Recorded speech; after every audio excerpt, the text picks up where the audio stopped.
Shalom saudaraku, di dalam nama Tuhan Yesus Kristus. Bertemu lagi dengan saya Pendeta Novel Saragi. Firman Tuhan yang menyapa kita pada saat ini tertulis dalam Filipi pasal yang ketiga, ayatnya yang ke-17 sampai ayatnya yang ke-21. Namun sebelumnya, ada baiknya kita bersatu dulu di dalam doa. Kita berdoa.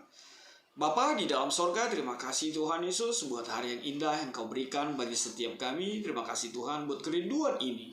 Dengar-dengaran akan firman-Mu, maka berfirmanlah Engkau Tuhan, sebab kami siap untuk menerimanya. Amin.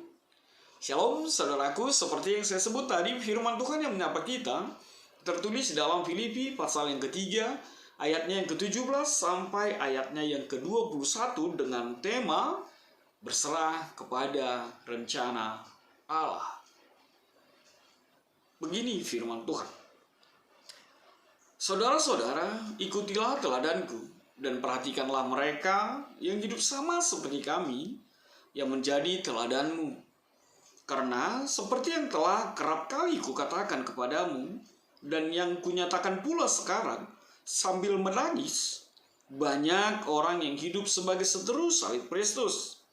Kesudahan mereka ialah kebinasaan.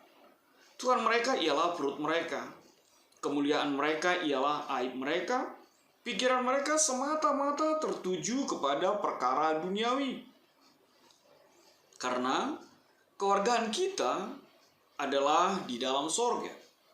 Dan dari situ juga kita menantikan Tuhan Yesus Kristus sebagai juru selamat yang akan mengubah tubuh kita yang hina ini sehingga serupa dengan tubuhnya yang mulia, menurut kuasanya yang dapat menaklukkan segala sesuatu kepada dirinya.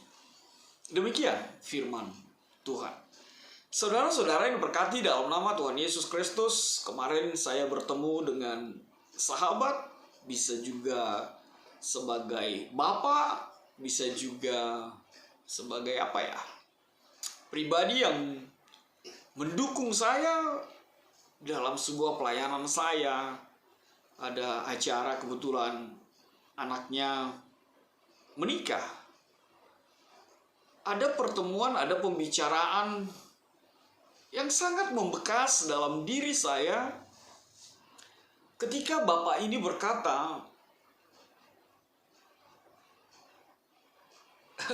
agak berat untuk mengatakannya, mengatur katanya dulu ya, biar tidak ada yang merasa tersakiti gitu. Bapak ini berkata, bayangkanlah Pak Pendeta, dari mulai kecil saya menjadi bulian, saya menjadi pribadi yang diolok-olok karena kaki saya yang cacat. Ya bayangkanlah hal yang luar biasa sih Bapak itu mengatakan. Bayangkanlah anak-anak SMP kan, dilihat matanya tidak baik, dilihatnya tidak benar, dilihatnya yang aneh, pastilah diejekin apa segala macam. Memang benar kaki bapak ini timpang. Tapi apa hal yang menarik yang saya dengar tidak lain adalah di usianya beliau lebih kurang 70 tahun, ternyata hal itu masih juga ada di dalam pikirannya. Tapi semakin luar biasa, tidak lain adalah ketika beliau mengatakannya. Makanya aku senang sekali pergi nanti ke rumah Bapak. Senang sekali kalau aku nanti masuk surga. Makanya aku senang sekali mendengar pendeta khotbah. Tentu saja bukan hanya mengatakan tentang saya, bukan mau kesombongan diri, tapi mau mengatakan bahwa pendeta-pendeta berkhotbah tentang kerajaan sorga. Lalu saya berpikir, apakah saya nanti masuk sorga? Lalu saya bilang, percayalah Pak, kita nanti pasti ketemu di sorga. Kenapa Bapak bilang begitu? Iya, aku senang sekali nanti masuk sorga. Karena apa? Karena aku percaya, kubuanglah tubuhku ini. Tak kurasakan lagi ketimpangan ini, pincang ini, tertati-tati berjalan. menjalani kehidupan ini. Saya tertegun, saya tidak bisa berkata apa-apa mendengar kalimat itu. Tapi kekuatan dari kalimat itu tidak lain adalah bahwa tubuh yang fana ini, kedagingan ini, akan lenyap, akan digantikan dengan tubuh rohani. Dan saya melihat besar sekali iman Bapak itu. Sebab dia memahami bahwa daging ini akan hancur, daging ini akan berakhir, daging ini akan punah, tubuh ini hanya sementara. Beliau percaya bahwa saatnya akan tiba, bahwa tubuh ini akan diubahkan menjadi tubuh rohani. Dan beliau percaya bahwa apa yang dialaminya di dunia ini tidak lagi menjadi sesuatu yang terjadi di tengah-tengah kehidupannya di sorga. Maka menarik sekali ketika firman Tuhan ayat ke-20 dan ayat ke-21 ini. Apa itu? Firman Tuhan mengatakan, karena kewargaan kita adalah di dalam sorga, dan dari situ juga kita menantikan Tuhan Yesus Kristus sebagai juru selamat, yang akan mengubah tubuh kita yang hina ini, sehingga serupa dengan tubuhnya yang mulia menurut kuasanya yang dapat menaklukkan segala sesuatu kepada dirinya. Itu menjadi dasar firman Tuhan yang kuat sekali pada kita saat ini.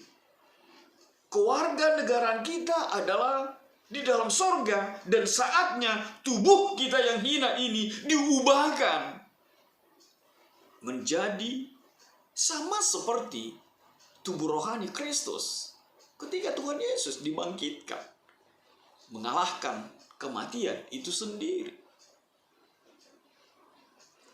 Lalu apa relevansinya dengan firman Tuhan pada saat ini? Tidak lain adalah ketika Paulus yang mendirikan jemaat Filipi lebih kurang tahun 60-an tahun ini, tahun 60 Masehi ini, melihat bahwa situasi terjadi di kota Filipi, jemaat Filipi, ada keberadaan, ada kebiasaan, ada tindakan yang tidak lagi mencerminkan bagaimana menjadi pribadi, bagaimana menjadi pribadi yang hidup di dalam kebenaran Kristus Tuhan. Lihatlah kalimat itu. Bahwa banyak sekali orang tidak lagi hidup seperti apa yang Tuhan Yesus mau. Luar biasa Paulus merasakan pergumulan yang luar biasa di tengah-tengah kehidupannya, melihat orang-orang di Filipi pada saat itu. Bayangkan sampai-sampai Paulus mengatakan, "Kunyatakan pula sekarang sambil menangis." Artinya apa? Paulus tidak menyangka orang-orang di Filipi itu hidup dengan keberadaan di luar Kristus. Hidup di dalam keberadaan, mengikutkan keinginan dagingnya sendiri. Tidak seperti apa yang dikatakan oleh tema kita. Hidup di dalam rencana Allah. Tidak hidup berserah kepada karya Tuhan di dalam kehidupannya. Di dalam tangisnya, Paulus mengatakan, banyak orang hidup sebagai seteru salib Kristus. Seteru itu adalah musuh. Seteru itu adalah orang yang menolak hidup sesuai dengan salib Kristus. Hidup yang mampu memikul salibnya di tengah-tengah perjalanan menjadi pribadi pengikut Kristus. Dan hal yang luar biasa, dikatakan orang-orang itu memiliki sebuah kebanggaan ketika mereka melakukan sesuatu yang tidak benar. Sepertinya menjadi sebuah kebahagiaan, kebanggaan, dan sukacita melakukan hal yang jelek, yang tidak benar di hadapan Kristus. Memang itu sangat menyedihkan bagi seorang Paulus. Filipi ini didirikan oleh Filipus, raja Makedonia. Itu sebabnya kota ini dinamakan Filipi. Paulus menangis. Itu adalah ungkapan kesedihan seseorang yang hidup di dalam Kristus ketika melihat orang-orang di sekitarnya tidak lagi hidup seperti apa yang Tuhan mau menjadi kehidupan di dalam kehidupan mereka. Menjadi seteru Kristus, menjadi seteru salib.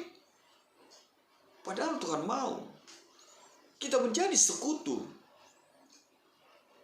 dari Kristus itu. Sekutu dari salib Kristus itu. Bukan menjadi seteru, tapi menjadi sekutu. Mari kita melihat apa yang mereka lakukan sehingga mereka disebut seteru salib Kristus. Tuhan mereka ialah perut mereka. Kemuliaan mereka ialah aib mereka. Pikiran mereka semata-mata tertuju kepada perkara duniawi. Itulah yang terjadi buat orang, buat pribadi yang mengambil jalan menjadi seteru salib Kristus. Itulah kategori, itulah gambaran pribadi yang menjadi seteru Kristus. Tuhannya adalah perutnya. Ingat kisah bangsa Israel ketika mereka lapar. Mereka menjadi pribadi yang tidak disukai Tuhan. Bukankah itu juga yang suka terjadi dalam kehidupan kita ketika kita bertuhankan perut kita, maunya kita, keinginan kita semata?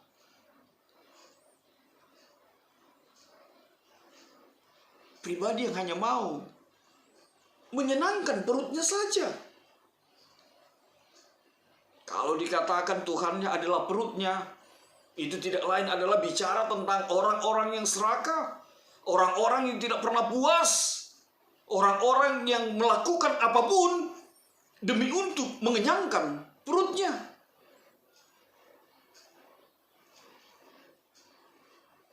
Lalu yang kedua dikatakan, kemuliaan mereka ialah aib mereka.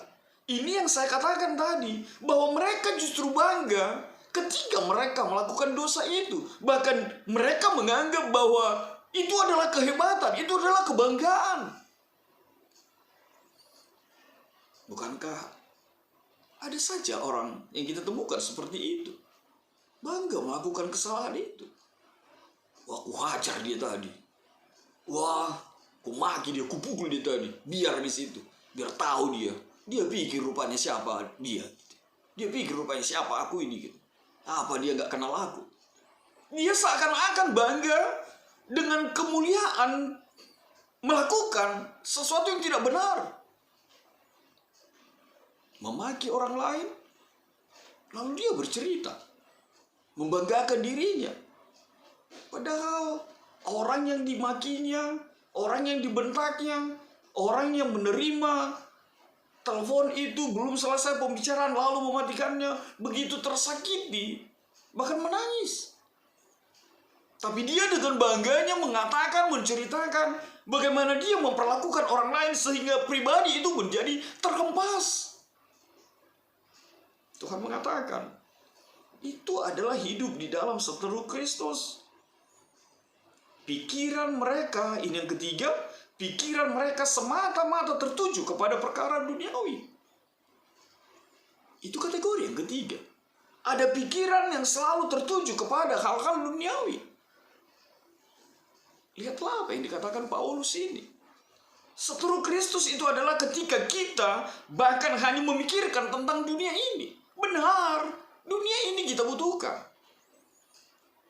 Kita boleh berpakaian cantik, kita bisa bermakeup, kita bisa membentuk alis, sah-sah saja. Kita bisa meluruskan rambut, kalau rambutnya ada gitu, kalau rambut itu bisa. Tapi yang Tuhan tidak mau adalah ketika pikiran kita selalu tertuju kepada perkara-perkara duniawi ini atau hal-hal dengan dunia ini. Keserakahan, menindas orang lain, memikirkan diri sendiri, mementingkan diri sendiri. Tuhan tidak suka. Itu adalah pribadi seteru Kristus dalam kehidupan kita. Lihat saja apa yang dilakukan oleh Rusia saat ini. Menghempaskan Ukraina. Hanya karena keserakahan, hanya karena memikirkan sesuatu yang bersifat duniawi. Mereka seakan-akan mengkop bahwa Ukraina itu harus menjadi bagian dari mereka. Itu yang terjadi. Tapi Tuhan sekali lagi mengatakan, ketika kita bertuhankan perut kita, ketika kemuliaanmu adalah aibmu, ketika pikiranmu semata-mata tertuju kepada perkara duniawi, Anda adalah seteru Kristus. Benar, kita tinggal di dunia ini. Tapi ingatlah, orang percaya itu, orang Kristen itu, pengikut Kristus itu adalah pribadi yang memiliki dua kewarganegaraan. Benar, kita hidup di dunia ini, tapi bukan dunia ini menjadi segala-galanya, bukan dunia ini menjadi tujuan kita. Tapi sorga nyata yang Tuhan janjikan, yang Tuhan berikan, yang Tuhan hamparkan untuk setiap kita. Maka biarlah hidupmu di dunia ini justru menunjukkan, justru mempertontonkan, justru memperlihatkan bahwa kita adalah anak-anak Tuhan, bahwa kita adalah warga kerajaan sorga. Itu sebabnya maka Paulus mengatakan di ayat yang ke-17, ikutilah teladanku dan perhatikanlah mereka yang hidup sama seperti kami menjadi teladanmu. Paulus juga hidup di dalam dunia ini. Tapi lihatlah apa yang dikatakannya di ayat yang ke-4 sampai ayat yang ke-8 sebelum nats kita ini. Dunia ini sepertinya pengen dikejarnya, pengen diraihnya. Penganiayaan pun dia lakukan kepada jemaat Kristus. Karena dia merasa senang, dia merasa bangga menganiaya orang-orang pada saat itu. Tapi firman Tuhan, ungkapan pribadi Paulus mengatakan di dalam ayat ke-4 sampai ayat yang ke-8, semua itu kuanggap sampah. Jabatannya, kuasanya, itu semua dianggapnya sampah. Dia meninggalkan itu semua. Dan dia menjadi pribadi pengikut Kristus. Makanya dia mampu bersaksi, makanya dia mampu berkata, ikutilah teladanku, ikutilah tindakanku, ikutilah perbuatanku. Sebab kita tahu kata teladan itu di dalam Kamus Besar Bahasa Indonesia adalah tindakan atau perbuatan, kelakuan, sifat yang baik, yang patut untuk ditiru, yang patut untuk dicontoh. Dan Paulus berani mengatakan itu. Ikutilah teladanku. Lalu hal yang luar biasa yang kedua, setelah kata ikutilah teladanku dan perhatikanlah mereka yang hidup sama seperti kami yang menjadi teladanmu. Artinya apa? Bukan hanya teladan Paulus, bukan hanya kehidupan Paulus yang layak kita tiru, yang layak kita contoh, ketekunannya, bahkan pelayanannya, tapi juga kita memperhatikan orang-orang pribadi yang hidup di dalam Kristus itu. Sebab ini menjadi kuat kita. Kenapa saya katakan kuat kita? Karena Paulus tidak hadir lagi pada saat ini secara kasat mata. Tapi Paulus ingin mengatakan, perhatikanlah mereka yang hidup sama seperti Paulus. Perhatikanlah mereka, pribadi-pribadi yang memberikan keteladanan. Itu maka Paulus mau mengatakan, bahwa orang-orang di sekitarmu, kebiasaan baik itu, lingkunganmu yang baik, persahabatanmu yang baik dengan sahabat terbaikmu, itu akan membentukmu menjadi seperti apa yang Tuhan mau dalam kehidupanmu. Makanya kalau ada sahabatmu yang benar hidup di dalam Kristus, yang menjadi sekutu bukan seteru Kristus, teruslah bersahabat dengannya, teruslah berteman dengannya, dan jalin erat. Sebab hubungan itu adalah hubungan di dalam persekutuan, di dalam Kristus. Mungkin kalimatnya sakit, mungkin kalimatnya nyelekit, mungkin perbuatannya, tindakannya tidak seperti yang engkau mau. Tapi lagi-lagi firman Tuhan mengatakan, kalau itu dilakukan di dalam Kristus dan menjadi sekutu Kristus, ikutlah, tirulah, contohlah. Saudara yang diberkati dalam nama Tuhan Yesus Kristus, selalu apa yang bisa kita petik dalam firman Tuhan pada saat ini? Yang pertama sekali, tetaplah bersekutu, bukan berseteru dengan Kristus. Sebab apa? Firman Tuhan mengatakan, kebinasaan akan menjadi bahagianmu. Lalu apa yang kedua? Yang kedua yang mau dinyatakan di dalam firman Tuhan ini, jadilah teladan. Jadilah contoh yang baik dalam ucapan, dalam tindakan, dalam pikiran, dalam segala hal. Sehingga dengan melihatmu, orang melihat Kristus. Lalu apa yang ketiga? Saudaraku, kita bukan warga kerajaan dunia, kita warga kerajaan sorga. Maka tunjukkanlah siapa Bapamu, Yesus. Siapa Tuhanmu, Yesus. Jadilah anak-anak Tuhan Yesus. Jadilah pribadi yang memang benar-benar gambaran pribadi yang berhak untuk sorga itu. Amin. Tuhan memberkatimu. Kita bersatu dalam doa.